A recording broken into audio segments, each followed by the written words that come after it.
Under youth employment, there is progress being made.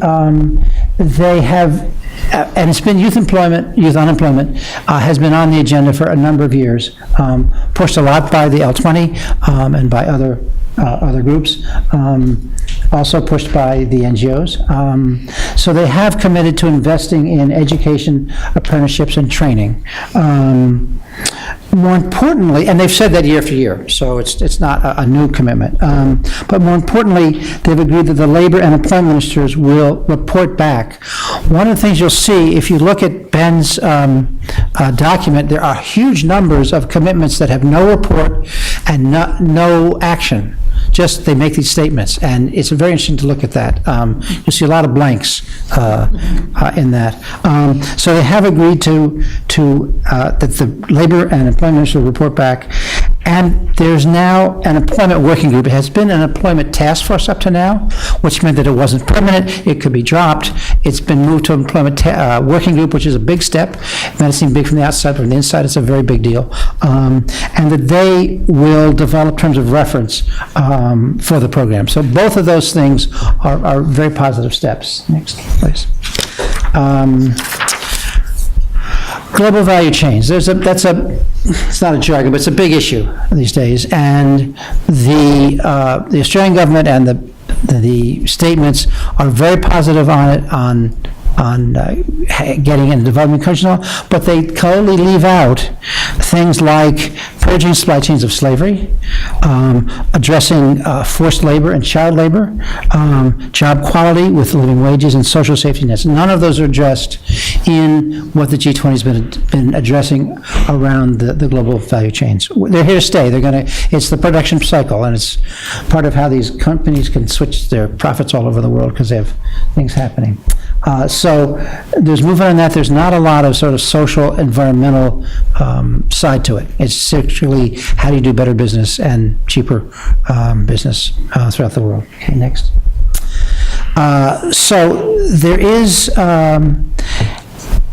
clearly, and I asked this of Ms. Atkinson,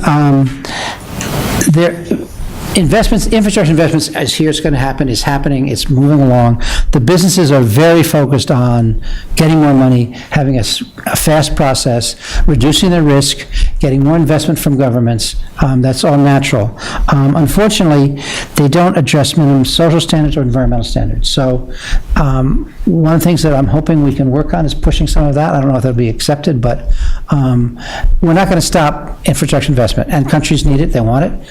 The question is, how do we make it in a way that the countries don't take too much risk on? And so if something goes belly up, it's not just the countries taking it, like we did here in the United States in that incredible financial crash we had, and all the banks we bailed out.